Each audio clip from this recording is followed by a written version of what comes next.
نبی کریم صلی اللہ علیہ وآلہ وسلم نے فرمایا 4 لوگوں کو قربانی معاف ہے، اگر وہ قربانی نہیں کرتے تو کوئی گناہ نہیں۔ بسم اللہ الرحمن الرحیم۔ جیسا کہ آپ تمام لوگ جانتے ہیں کہ کچھ ہی دنوں کے بعد میں عید الاضحیٰ یعنی کہ بقرہ عید کا تہوار آنے والا ہے، جس تہوار میں ہم قربانی کرتے ہیں اور قربانی کر کے حضرت ابراہیم علیہ السلام اور حضرت اسماعیل علیہ السلام کی یاد تازہ کرتے ہیں۔ اس دن اللہ پاک نے اپنے پیارے جلیل القدر پیغمبر حضرت ابراہیم علیہ السلام پر ایک بہت بڑی آزمائش ڈالی تھی اور جس میں وہ کامیاب ہوئے تھے، اور اس دن کے بعد ہر مسلمان ان کی سنت کو پورا کرتے ہوئے قربانی کرتے ہیں۔ قربانی کرنا اللہ پاک کو بہت پسند ہے، اور قربانی کرنے کا ثواب یہ ہے کہ جانور کا خون زمین پر گرنے سے پہلے قربانی کرنے والے شخص کے تمام گناہ اللہ پاک معاف فرما دیتا ہے۔ رسول اللہ صلی اللہ علیہ وآلہ وسلم نے فرمایا، اللہ کی رضا اور سچی نیت سے قربانی کرنے والے کو قربانی کیے گئے جانور کے ہر بال کے بدلے اللہ ایک نیکی عطا فرمائے گا۔ بقرہ عید ذو الحج کے مبارک مہینے میں منائی جاتی ہے، اور یہ مہینہ اللہ کو عام مہینوں سے زیادہ محبوب ہے، اور بقرہ عید اسی مہینے کی 10ویں تاریخ کو منائی جاتی ہے، جس دن قربانی کی جاتی ہے، اور یہ دن اللہ کو عام دنوں کے مقابلے میں زیادہ افضل اور بہت ہی پسند ہے۔ ناظرین، جیسا کہ آپ تمام لوگ جانتے ہیں، قربانی حضرت ابراہیم علیہ السلام کی سنت ہے، جس کو اللہ پاک نے مسلمانوں پر واجب کیا ہے۔ اس لیے ہر سال بقرہ عید کے موقع پر ہر مسلمان قربانی کرتا ہے۔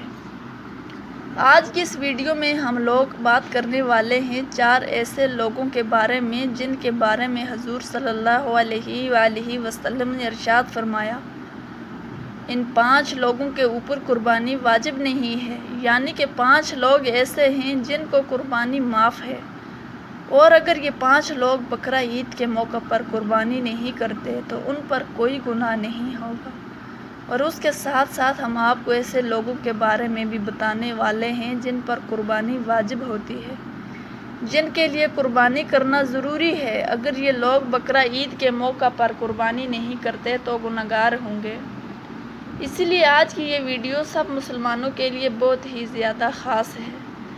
ناظرین، بقرہ عید کا تہوار ذو الحج کی 10 اور 12 تاریخ کو منائی جاتی ہے۔ اسلام میں عید الفطر کے بعد دوسرا سب سے بڑا تہوار، اس کو سنت ابراہیمی یا عید قربان کے نام سے بھی جانا جاتا ہے۔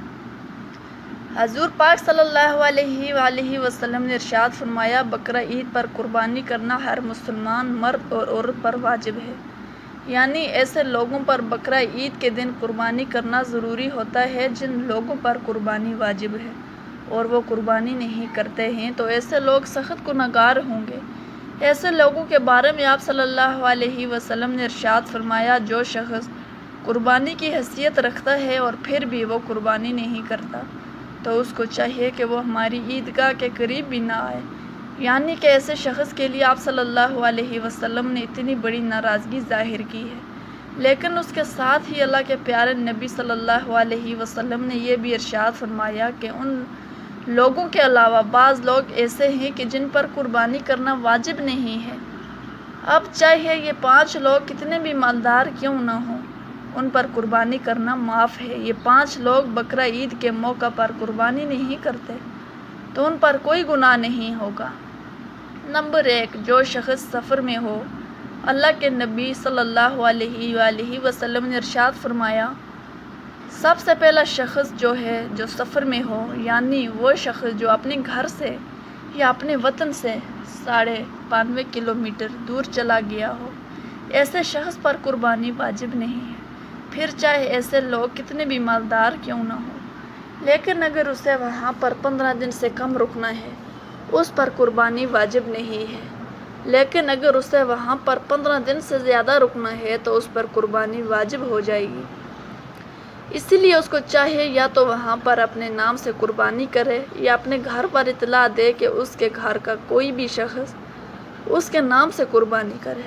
نمبر 2، اللہ کے پیارے نبی حضور صلی اللہ علیہ وآلہ وسلم نے ارشاد فرمایا، کہ قربانی ہر مسلمان مرد اور عورت پر واجب ہے۔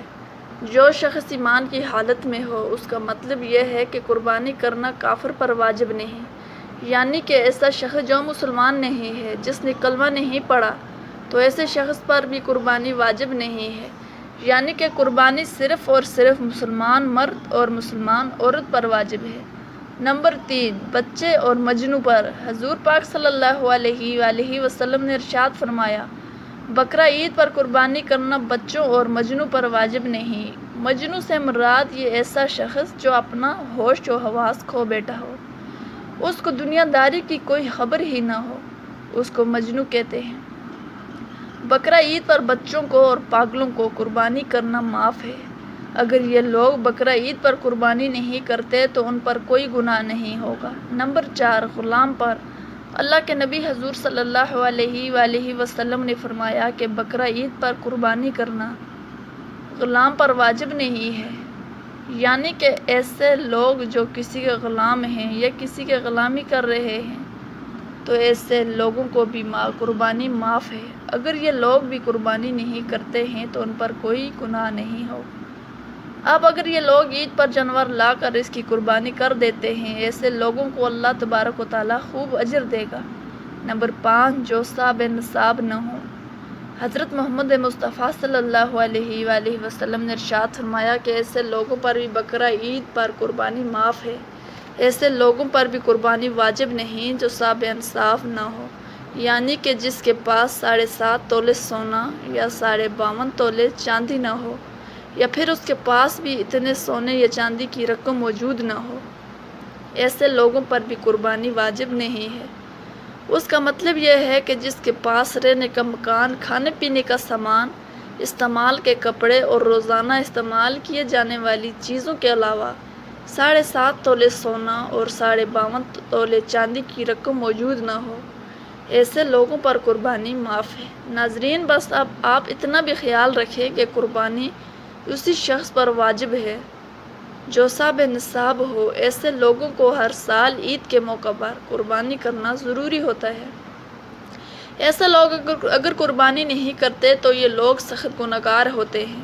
حدیث میں آیا ہے، قرب کرنا اللہ کو بے حد پسند ہے۔ اس میں سب سے بڑی فضیلت یہ ہے کہ جو شخص اللہ کی رضا اور نیک نیت سے قربانی کرتا ہے تو اسے ثواب دنیا و آخرت دونوں میں ملتا ہے اور اس کے تمام گناہ معاف ہو جاتے ہیں۔ آپ کو بتا دیں، قربانی کرنے سے صرف صغیرہ گناہ ہی معاف ہوتے ہیں اور کبیرہ گناہ یعنی کہ بڑے گناہ توبہ سے ہی معاف ہوتے ہیں۔ لیکن جیسے ہی بقرہ عید یعنی کہ عید الاضحیٰ کا دن قریب آتا ہے تو ہر سال گورنمنٹ آف میڈیا اپنی گائیڈ لائن کو جاری کر دیتی ہے۔ اب یہاں پر ہم آپ کو آگاہ کرتے ہیں، ہر مسلمان یہ دیکھ لیں کہ اس بار گورنمنٹ کی گائیڈ لائن کیا ہے۔ گورنمنٹ جو بھی گائیڈ لائن جاری کرتی ہے ان کو اپنانا ضروری ہے۔ یاد رکھیں، قربانی صرف اور صرف اللہ کی رضا کے لیے کی جاتی ہے، کسی دکھاوے کے لیے نہیں۔ اسی لیے آپ سے صرف ایک ہی گزارش ہے کہ آپ کو قربانی کے جانور کی کوئی بھی فوٹو سوشل میڈیا پر اپلوڈ نہ کریں۔ اس سے قربانی کے جانور کی بے حرمتی ہوتی ہے، لیکن اس کے ساتھ ساتھ آپ دکھاوا کرنے والوں میں بھی شامل ہو جاتے ہیں اور ساتھ ہی ساتھ گورنمنٹ کی نظر میں بھی آ جاتے ہیں۔ ہو سکتا ہے ایسا کرنے سے آپ کسی بڑی مشکل میں پڑ جائیں، اس لیے دل میں بس یہی ارادہ رکھیں کہ ہم قربانی اللہ کی رضا کے لیے کر رہے ہیں، نہ کہ دکھاوے کے لیے۔ اللہ تعالیٰ ہمیں بہتر عمل کرنے کی توفیق عطا فرمائے اور ہماری قربانی کو قبول فرمائے، آمین۔ اللہ تعالیٰ ہمیں نیکی کی بات کو سننے، سمجھنے اور اس پر عمل کرنے کی توفیق عطا فرمائے۔ اللہ تعالیٰ ہم تمام مسلمانوں کی قربانی اپنی بارگاہ الہی میں قابل قبول فرمائے۔ اور آخر میں اللہ تعالیٰ سے دعا ہے کہ اللہ تعالیٰ ہمارا خاتمہ ایمان پر فرمائے، آمین یا رب العالمین۔